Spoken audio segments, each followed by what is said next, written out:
in the previous section, I mentioned that the king Dharmakara, who became Amitabha Buddha, that in setting out on the path to become a Buddha, that he made a series of vows. There were 48 of them.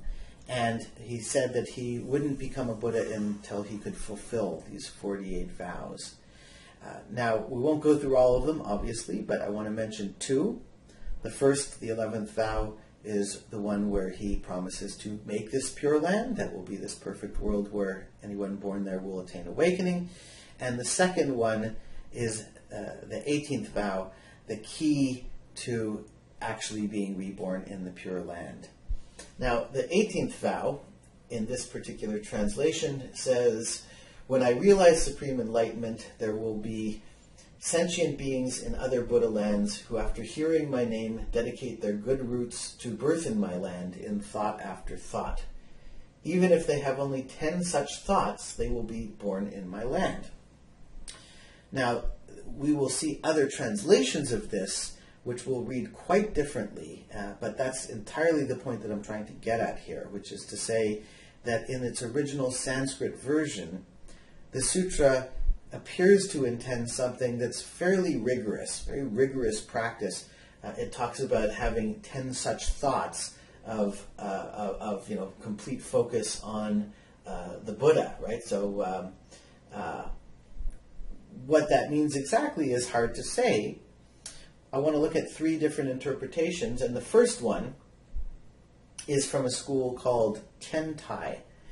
This is a school that developed in China, and in this tradition they had, for those monks who had attained a very high level of cultivation, they had several different practices, very rigorous, deep kinds of meditations.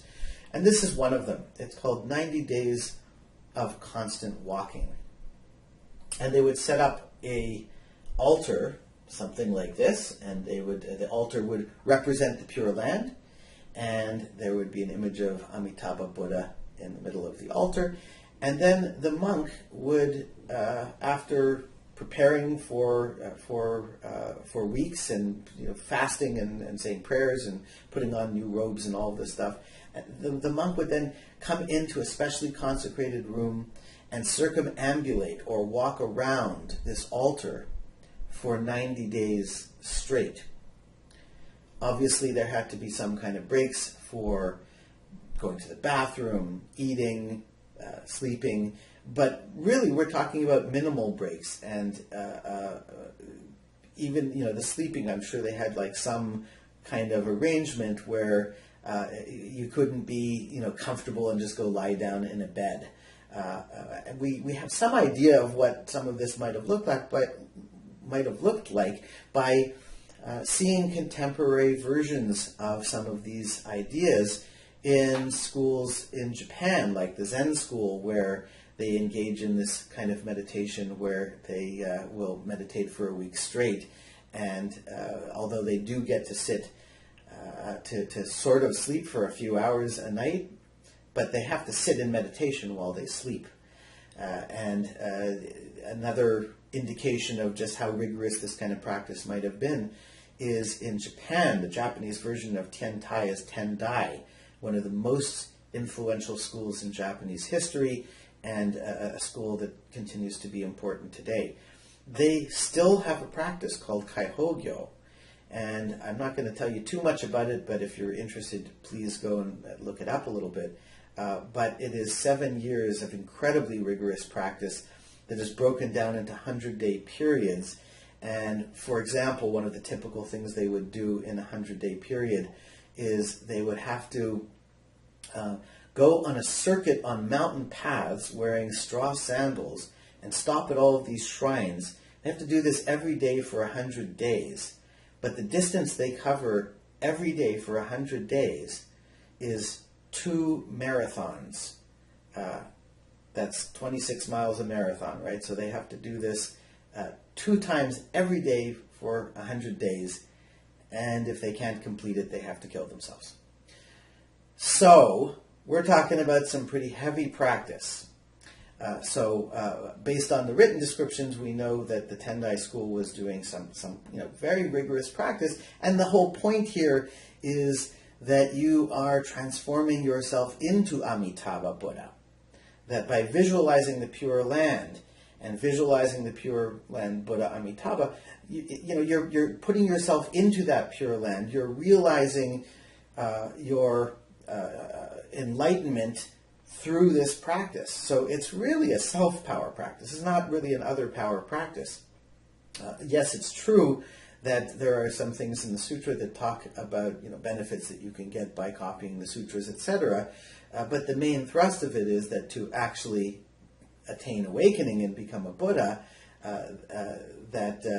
this is something that you might interpret symbolically as you're reborn in your mind, and this becomes transformed into the Pure Land rather than you go somewhere else to be reborn in a Pure Land. That's one kind of interpretation that was adopted in certain schools in China. But that obviously is very difficult and not accessible to most people, even most monks or nuns. We have a slightly different version, which is the beginning of the Pure Land tradition in Japan, where it begins to... Honen is the founder of that tradition in Japan. He was drawing on Chinese roots, but he took those to Japan and ultimately left the Tendai school where he was studying and started his own new tradition.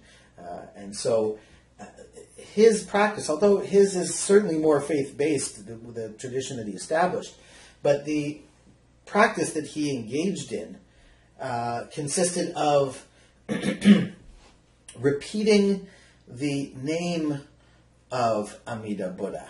Amida is Japanese for Amitabha, the Sanskrit name. And so he would say over and over again, Namo Amito, I'm saying it in Chinese, Namo Amitofo in Chinese, Namu Amida Butsu in Japanese. And so he would count. You can see him in this picture. He has a rosary, a Buddhist rosary, and he would count off on the rosary each time he would recite this Nembutsu. And the idea is that he would recite it a large number of times, 1,000 times, 10,000 times, and put himself into a deep state of meditation. The general word for that kind of a deep state of meditation is Samadhi, and because he would accomplish that through Nembutsu, it's called the Nembutsu Samadhi. And so, although he maintained that you could be reborn in a simpler way, which I'll get to in the third interpretation, this is something that he did engage in, and he did have this experience of being able to visualize the Pure Land Buddha coming towards him, and through visualization, experiencing himself in the Pure Land, somewhat akin to the first one, but not quite there, right? It's not sort of fully having that awakening moment, but rather having an encounter with Amitabha Buddha, and thereby really, really assuring yourself that you are definitely destined to be reborn in the Pure Land. Okay, well, we're getting a little bit closer, but it's still, too hard for most people. The third interpretation, oh, by the way, this, if you want to see what this looks like, you can click this video. In this practice, they are reciting the Nembutsu, Namu Amida Butsu, for 24 hours straight. And so, again, you can imagine if you were to recite this mantra for 24 hours, that you might be able to enter a deep state of meditation. That's what's going on there. Now we want to talk a little bit about the third kind of, third approach, third perspective. And this is the one that, of course, is the dominant interpretation and the one that really transformed Buddhism in East Asia. Because based on the Chinese characters that were used to translate this idea of bringing the Buddha into your mind, it was the same word that was used for recitation, that you would memorize a text and bring the text into your mind and then recite it. And so someone, Shanda was one of the early figures associated with this insight, came to this conclusion that what the text was saying was not that you had to visualize the Buddha or that you had to become identical to the Buddha or something really difficult, but rather you just had to say the Buddha's name 10 times. And if you could just say Namu Amida Butsu 10 times, then you would be assured of rebirth in the Pure Land. Obviously, that's a lot easier than the first two methods that I mentioned. And so that one becomes enormously popular, and in different East Asian countries it's manifested in some slightly different ways. But I want to just mention here that the kind of most radical other power version of this we can see in a Japanese tradition called Jodo Shinshu, where they're essentially sort of pushing the idea of other power and faith so strong that that even ideas like engaging in the Nembutsu Samadhi practice are too much self-power. And the issue here is very similar to what we would see in Christianity, and especially the Protestant tradition, where if you think about what Paul had to say, that if you try to rely on the law, it's as if you didn't really have enough faith that Jesus could save you through his own power. And in a very similar kind of way, you get this idea that that it is Amida Buddha, Japanese for Amitabha. Amida Buddha is the one that saves through grace, very much like the Christian concept of grace, that we can't, in this later period, far removed from the time of the Buddha, it's too hard for people to attain awakening. It's really impossible, again, kind of parallel to the idea of original sin in the Christian tradition, where we can't earn our way into heaven.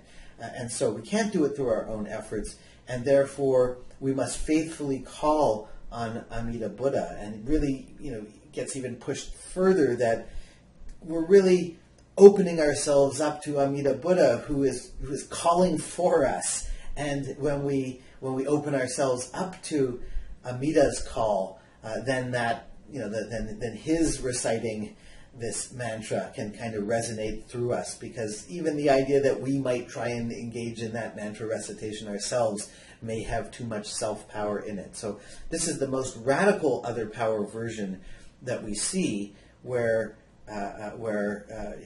even the things that you are doing to work towards your enlightenment are interpreted as rather the Buddha doing it for you. Okay, so I'm going to leave it there for now, and you can go through the material and read about it and think about it. I'm going to come back for one more mini lecture, and I want to talk about other ways that the Pure Land tradition has been interpreted, where it's not the far radical version of other power that I just described, but rather something that is more of a mix, somewhere between self-power and other power. Okay, so I'll leave it there for now, and I'll be back in a minute.